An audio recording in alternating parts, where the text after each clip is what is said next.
for every kind of brand. There's also now like the stories of people want to be involved in how you're in knowing what you're doing as you're starting your brand. Now that we have an age of a lot larger entrepreneurial like spirit, I think, that you see on social media, where everyone wants to know how you're doing it, so that I think as we've become more fractured as a community and a society, it used to be that you were, when I was in New York or anywhere else, there would be places you could go where you were surrounded by like-minded people or people that were also doing that thing. And then it made that thing more realistic to you, or it made it seem more possible for you to achieve. And now that has kind of gone by the wayside and people are looking for that elsewhere. Welcome to the Entrepreneur Podcast, filled with marketing and leadership tips on launching and growing your business, with your host, Deanne Mora. Welcome back to the Entrepreneur Podcast. Today, I'm talking with Dani Dufresne, the creative voice behind the Auxiliary Co. and the go-to fixer for brands that want bold advertising campaigns. With 25 years of experience, Dani's helped brands pivot from outdated ad tactics to storytelling, community, and lean creative execution that actually gets results. So we'll dive into why IRL experiences are making a comeback, how small businesses can punch above their weight, and why authenticity, not algorithms, is the new currency of marketing. Dani, welcome to the podcast. Great to be here. Thanks so much. Pleasure having you. So let's start. You've been behind the scenes of some massive campaigns. So share your backstory with us and what you've been doing in marketing. Yeah, so I started in film and TV, wanting to go to school for that, not really even considering advertising or understanding that it was a way to, use that degree. And very quickly sort of just took a job at a post house where when we still shot commercials on film, and working with that and really seeing the process and seeing how ads came to life, and just being really excited by it and excited by the idea of so many different kinds of projects all the time. And really then just 20 years of working with production companies and ad agencies and brands directly, doing anything from long form documentaries to short branded content series for Wells Fargo or Monogram Appliances, or Johnson & Johnson's Baby. Just really doing a lot of the time doing brand storytelling, longer form content. And then as the rise of Instagram and TikTok and smaller social content has been coming into play, really working a balance between the two, as well as doing a lot of activation and experience events, really just bringing it all together, because gone are the days of there being one agency that is tackling your broadcast and one is doing your social and one is doing your media. These days, everyone is kind of having to do everything. And it's also more important than ever to have some control over the execution of everything, so that you can keep your creative idea really flowing through all of those things organically. No, absolutely. And I know when our listeners who are mostly entrepreneurs, when they hear some of these big brands, they might be thinking, oh my God, big brands, big money. But I know when you and I were prepping for this, you were sharing with me a little bit about how to do things with leaner resources. So what have you found to be the secret to still having an impact when you might not have the budget of a Fortune 50 company? I like to say that don't assume they have as much money as you think they do.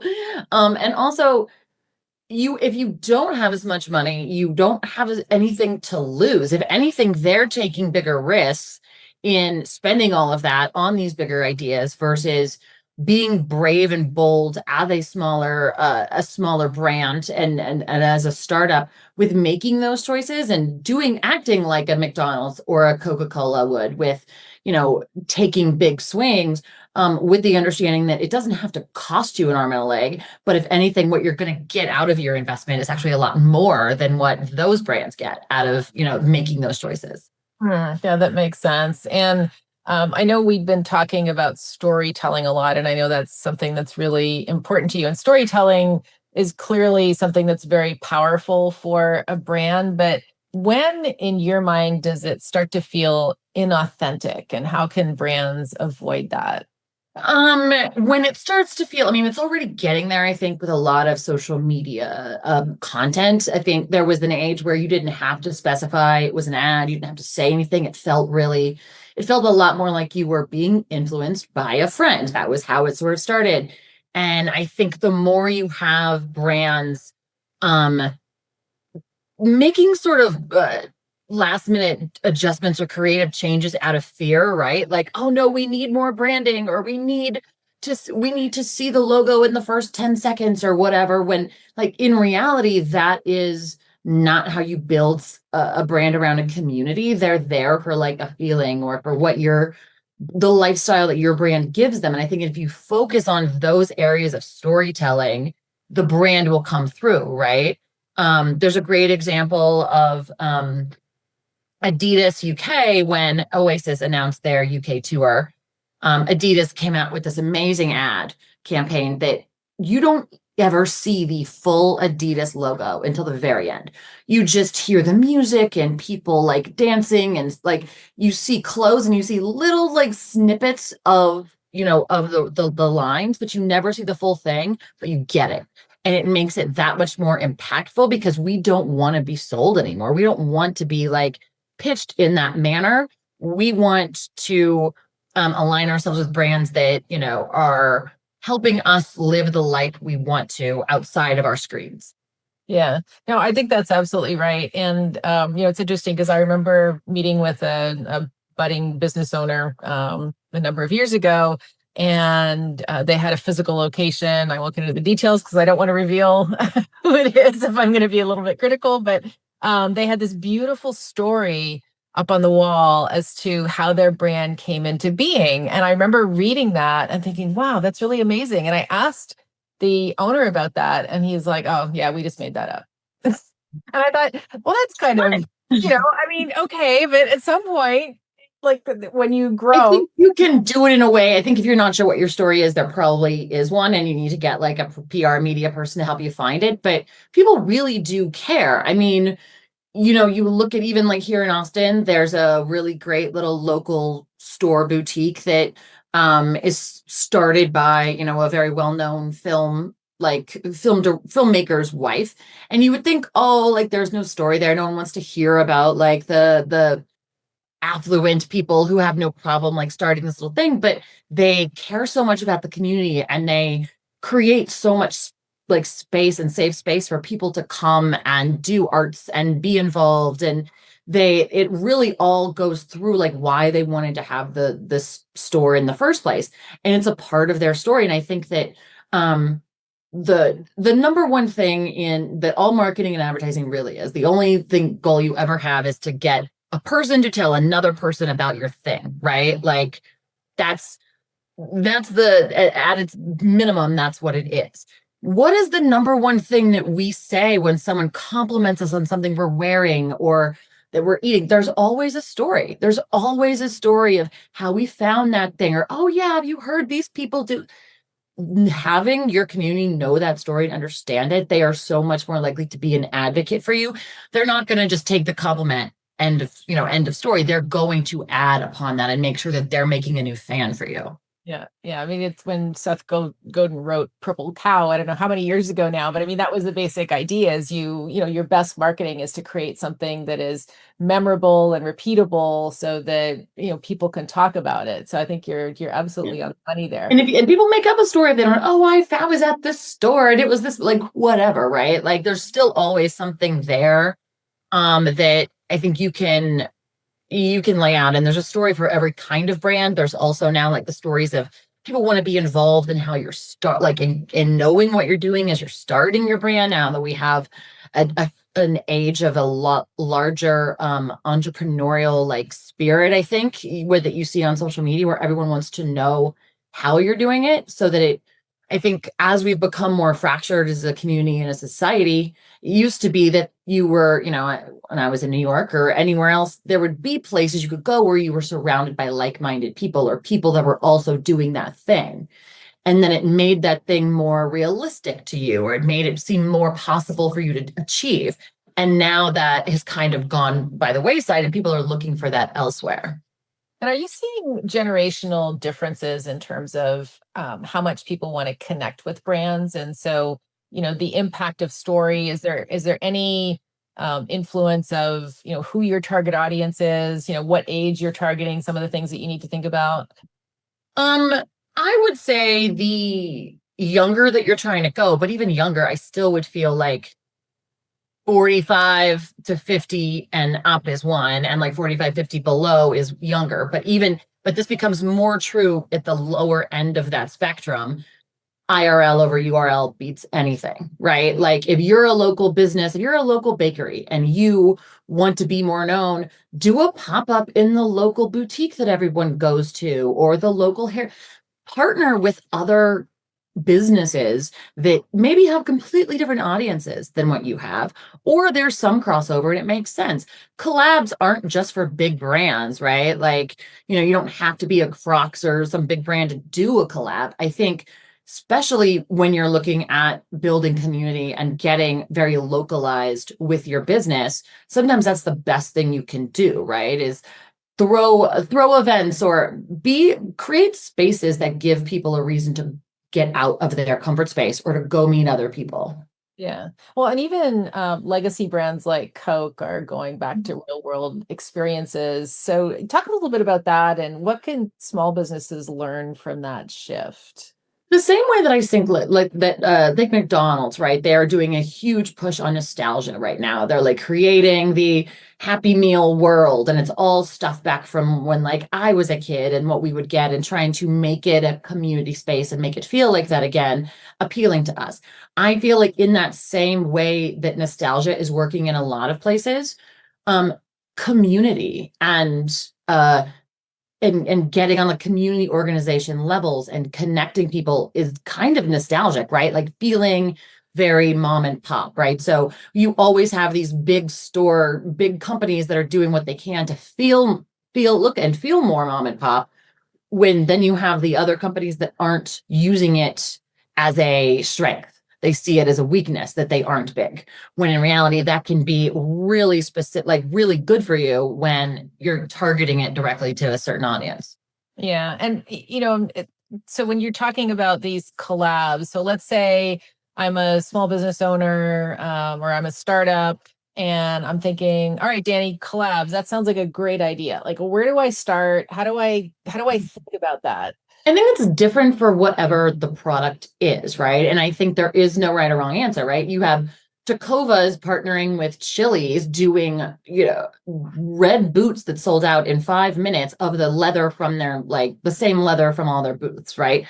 People that are spending $600 on a pair of boots are probably not the people also spending the weekends at Chili's, but they're people that grew up doing it, right? And so it kind of makes them want to do it again. And the press that they get from it is enough. They're not necessarily trying to get that person to come back to a Chili's, but the press that they're getting from all of it is enough to draw more people, to get people who want to be able to get those boots or something similar.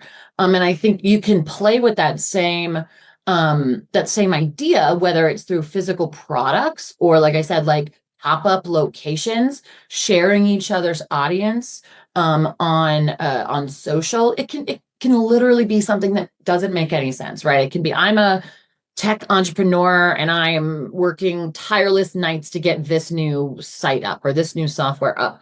What I love is, like, I'm addicted to this one mushroom coffee that's like a small business. I'm going to reach out to them and be like, let's do something, right? Like, let's do something together, because I know I'm not the only like tech startup that like person that loves your product.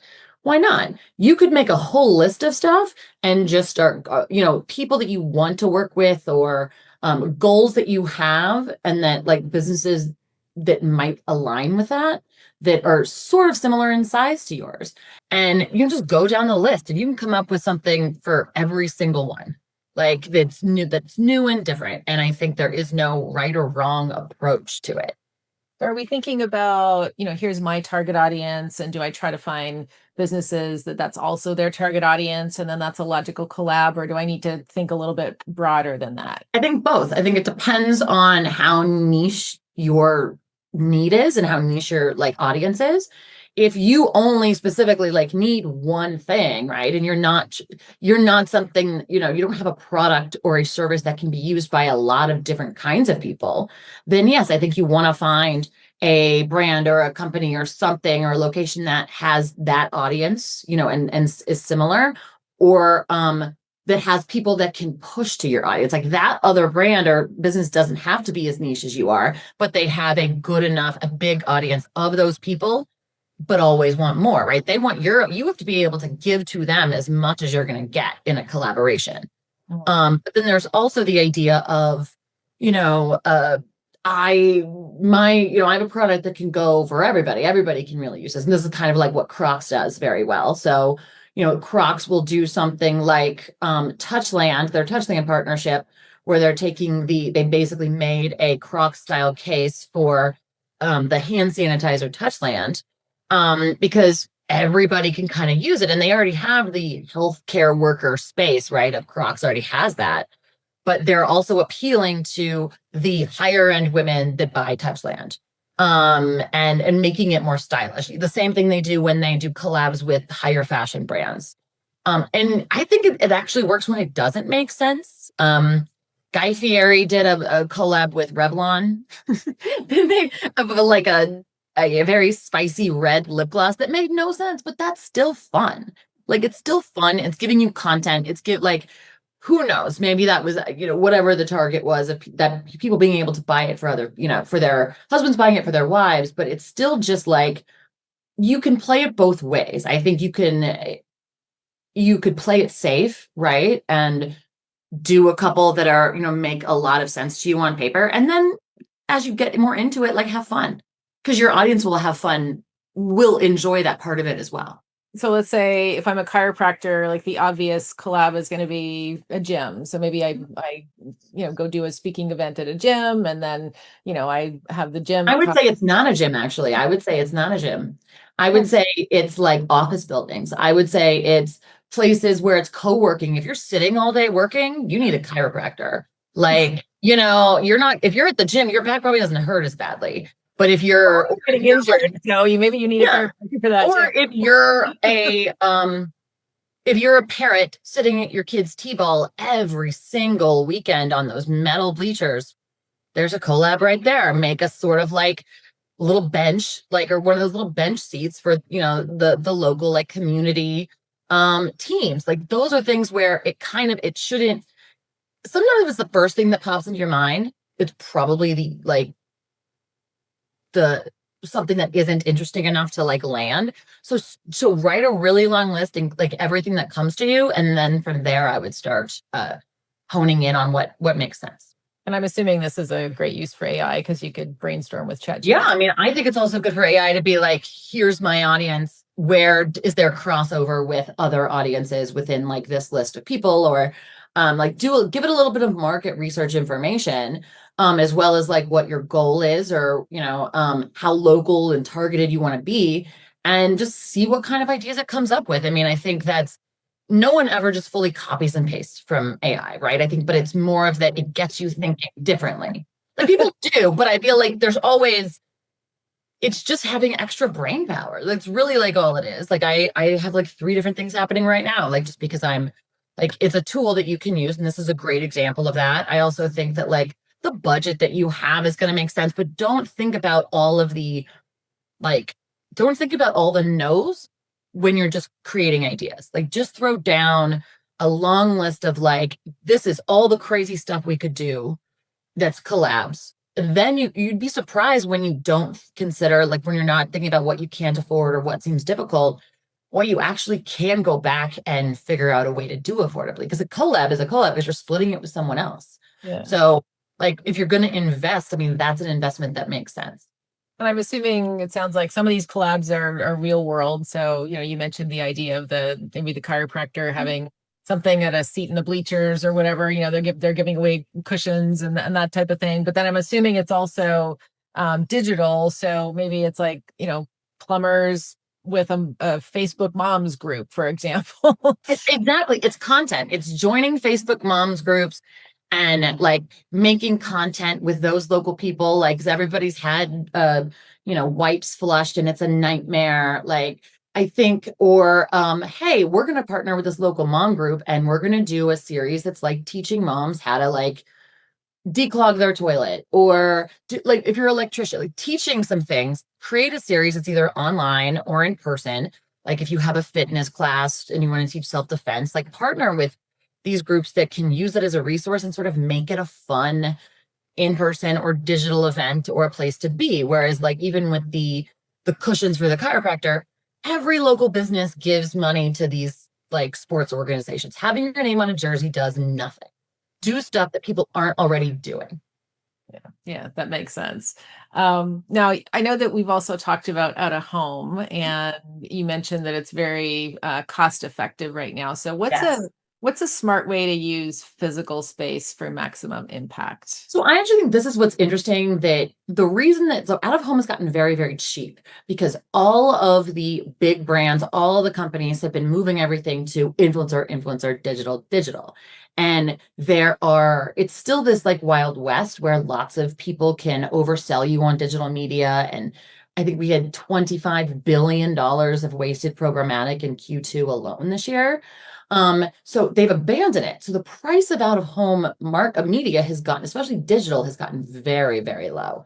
And so I think utilizing that, and it can be in larger markets, smaller markets, and really you don't have to buy a lot of time on something, right? Like I'm going to use, a larger market like New York or LA as an example, but you don't have to be in Times Square for, 20 minutes a day for a month. You really only need one run on one day, and then you're going and you're shooting it and you're creating content around it. You're maybe filming the story of how you got there.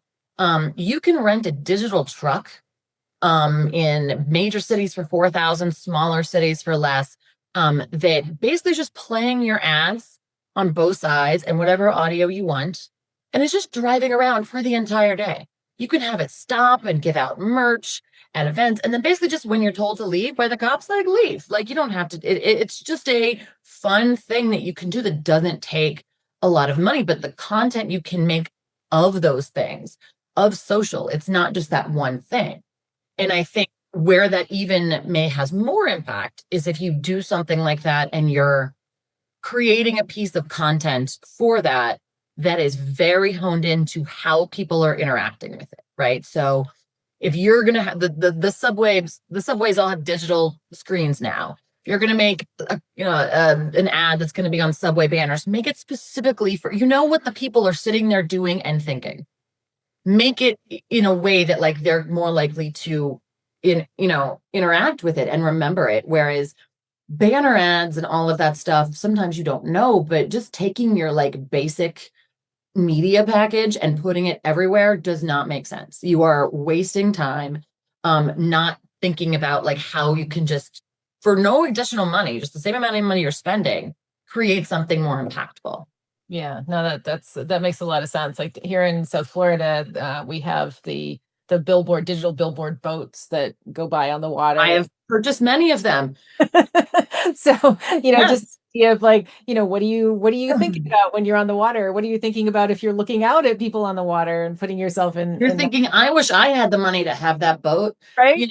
Right? So like I had a credit card campaign that was just like where it was for Gemini, it was instead of getting points, you got crypto from your like, the purchase that you made with it. So it was all about any real life purchase you make could buy you this boat, like, and just fun things like that where it made sense to tweak it in a way that's like, hey, look over here. I think that's why like activations and in real person stuff makes sense. And I think there's a crossover between digital and even like still. I've seen some really good still out of home stuff done where I saw a campaign that what was it? Liquid glue or liquid nails just did, where they basically like they glued really expensive things to a billboard near the ground. And it said, if you can get it off, it's yours. Like if you can take it, it's yours. That's awesome. And like that's genius. You don't need to have 100,000 of those. You just need a few. Yeah, no, I love that. And it's interesting your idea of put yourself in the context of the people who are seeing the ad and be relevant to what they're thinking at the moment. So because I think about in my gym we have the digital TV with the ads, and there's some interesting things that they put there to try to get your attention that are not sponsored, so like recipes and little fitness tips and things like that. And then it'll be back to the chiropractor, kind of a boring, here's my banner ad for come and get your back cracked. And so it sounds like what you're saying is think a little bit more creatively about the moment that people are in when they're in the gym. Maybe they're getting back from an injury, or whatever the situation is, or they're trying to prevent an injury, and so they need a strong back, and so maybe they having a chiropractor would be helpful, because it's always struck me as being a little dull that Like, what ends up happening is like I create these amazing campaigns, and then at the very last minute, after we've already done everything, the media team comes in and the PR team comes in. I'm like, why were you not here day one? Don't wait till to look at your media buy and look at where your people are, like that you're going to focus on, because that's going to directly affect how you make the thing, right? So in a similar way, we were doing an ad for like a well-known furniture store, and they wanted to, how we make, like, furniture ads are always so terrible. They're like, come on down to this and buy this or whatever. And they were playing a lot with the idea of they were going to be in pre-roll, they were going to be in places like, at gym sort of networks and that. And so we made like a mini novella. Like we made like fake novellas that took place in the store, but it was like enough where like it was entertaining. You were watching the story, and it wasn't like, hey, here, buy this couch. Yeah.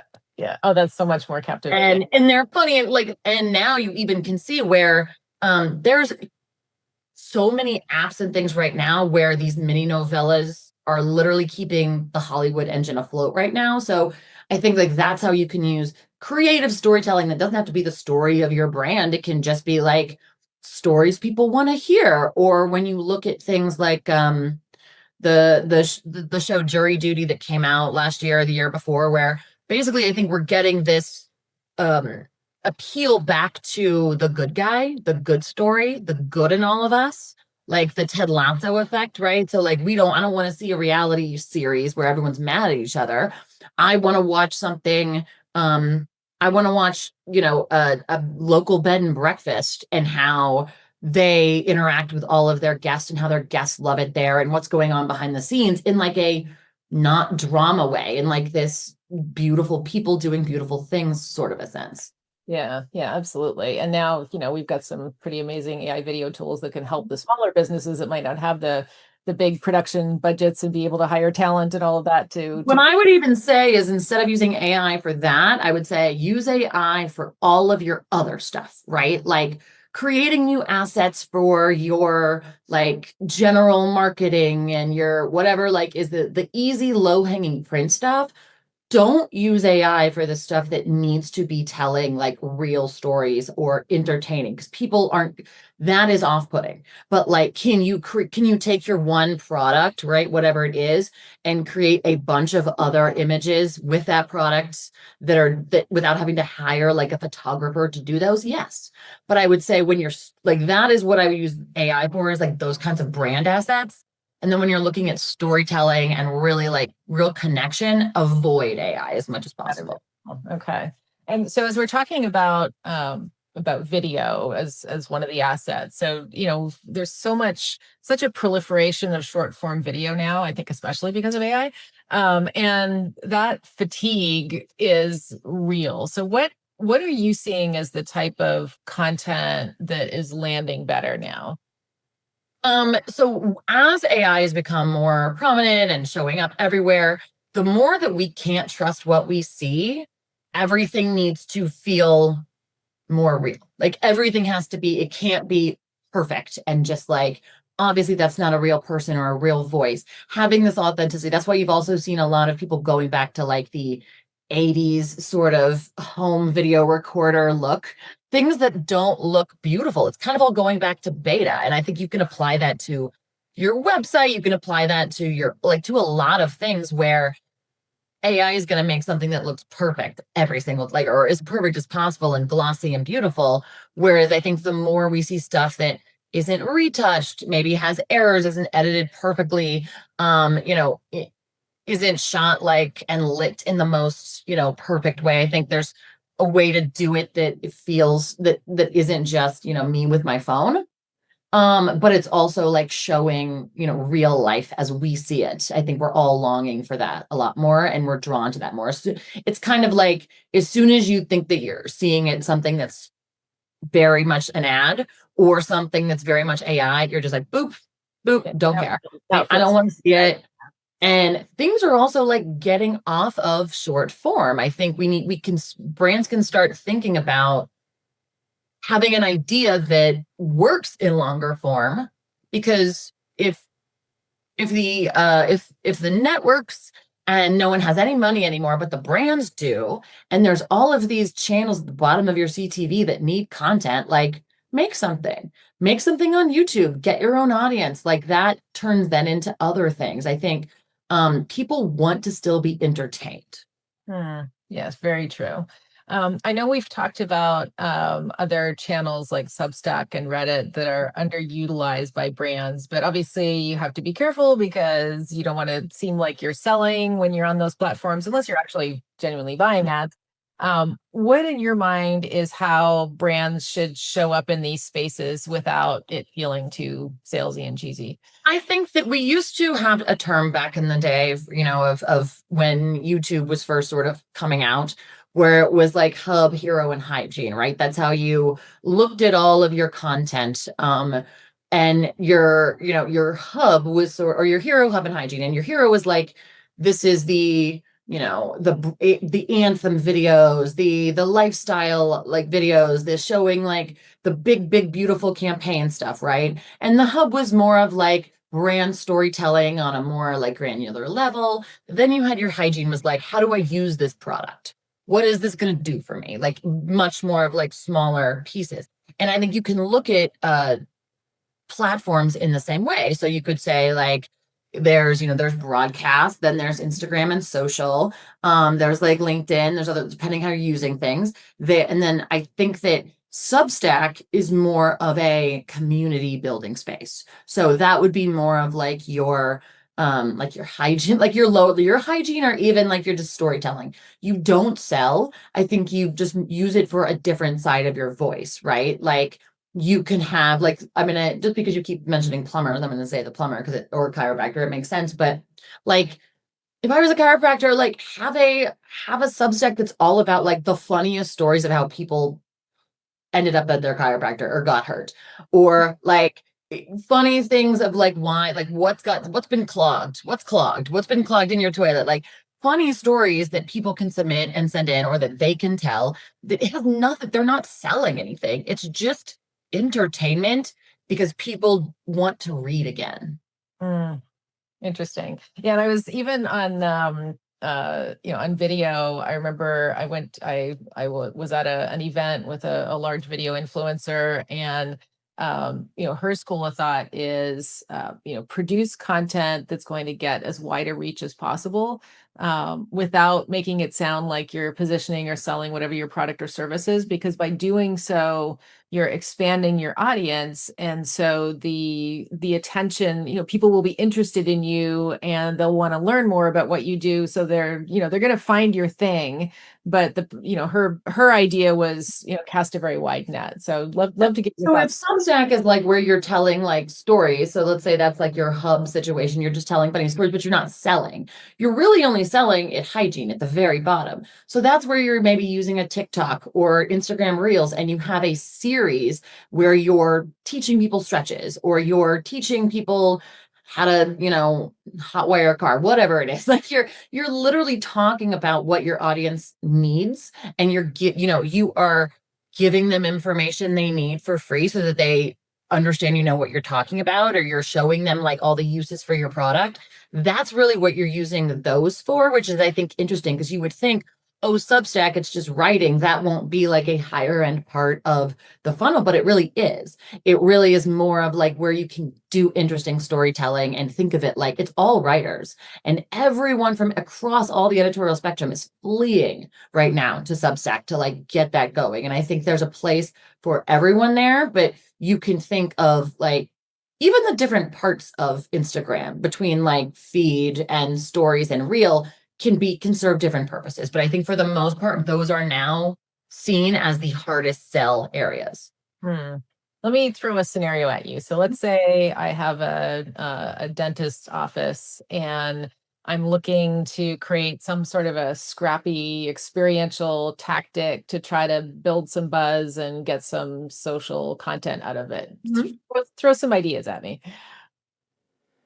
It depends on what your services are, but like some ideas that come to mind are like partnering with bridal shops or like prom dress shops and offering like whitening things and things for people that want to like go the end of like looking better, then partner with local health and wellness organizations to talk about the wellness of your mouth and giving out higher end floss or like then starting series of like what products are worth your money, what aren't.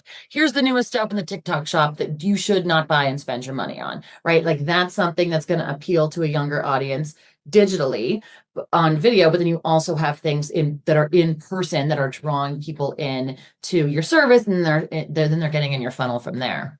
So it sounds like you're saying, there's, because in addition to obviously if we have cavities, we got to get them filled, but that's a little less exciting. But it's the, what people hide from the dentist. Beautiful smile. I would say it's more health and wellness. It's really hard to get people that haven't been to the dentist in a long time to get into the dentist. They're afraid, right? But will they come in and get a whitening and then be like, oh, this isn't so bad, maybe I'll do something else? Like they don't want to feel the shame of you seeing how bad they let it get. So I would not appeal to those people. I would try to appeal to whatever is a more like simple way of getting people in. But those are also the people that are trying to buy all that crap online to fix a problem that isn't fixable at home. So doing series and talking about those products where, it's kind of, you have a lot of times you have dermatologists will do this. They will be like, don't buy this, buy this, and they're giving you information that isn't just come to me, but it's also just bringing them into the funnel more of saying like, this is stuff that you can fix at home. This is when it gets to the point you have to come to me. Also, don't buy this, or this, right? Like I think that's informative and entertaining. Yeah, no, absolutely. Think of what are the challenges, what are the objections, and you're creating content, educational content to proactively create stuff in it's kind of like the opposite of a TikTok shop, right? It's like people are used to like, yeah, look at this, you should buy that. It's kind of like you can film them in a very similar way where it like looks like you're selling something, but in reality, you're like, don't buy this, right? You're giving reviews for stuff, but you're like giving advice and real information to them at the same time. And that can actually work across a lot of service industries. Lawyers, dentists, like, chiropractors, that actually is a framework that could work very well. Absolutely. So when you talked about AI sending us back to beta, so what are, as we're kind of wrapping up here, what are some of the traditional marketing tactics that you think we need to just drop ASAP? And then what are some things that we want to start to work into our repertoire? Influencers, I think, are out. I think and by that I mean like borrowing the audience of someone who has 50, 60, 100 plus whatever people, right? Like spending $200,000 or huge amounts of your budget to do that is a waste of time. Either you are doing nothing but borrowing an audience, and there's no guarantee they're going to not move on to the very next thing. I am very over it. Now, is there a way to use more mid or micro level influencers and people that like are have taken the time to build up an audience around what their expertise is? Yes. And I would focus more on those people, right? Like if there's a niche that aligns with it and there's like a very good, like local mom influencer that isn't, she's very well known, but isn't anything, like those are the people that most audiences are going to trust more and more. And I would focus on, and I think it's more about like looking at the media buy and creative all holistically, like I was talking about earlier, instead of just making a plan like with an influencer or a particular media buy that's like, yeah, I guess you're going to be able to point to data very quickly and easily that you're getting something, but like impressions don't mean anything anymore. If you're not getting butts in your seats, right? Like it doesn't mean anything. So I would say you really have to kind of go away from everything that sounds very fast and quick and easy and focus on long-term strategies and like don't veer off of them when you're not seeing immediate results, because that's the best strategies take the most time. Absolutely. And when you're flip-flopping every quarter, like a lot of even big brands are, like you're not going to get anything done. You won't get anything done. You won't have the data because you don't have enough of a runway to even capture it. So exactly. Yes, absolutely. So I think, Dani, you've packed this episode with a lot of really wonderful tips, and I'm sure our audience has a lot of value from it. If they want to reach out directly, what's the best place for them to find you? They can check us out at theaux.co. That's theaux.co. Also hit me up on LinkedIn. Dani Dufresne, Dufresne on LinkedIn.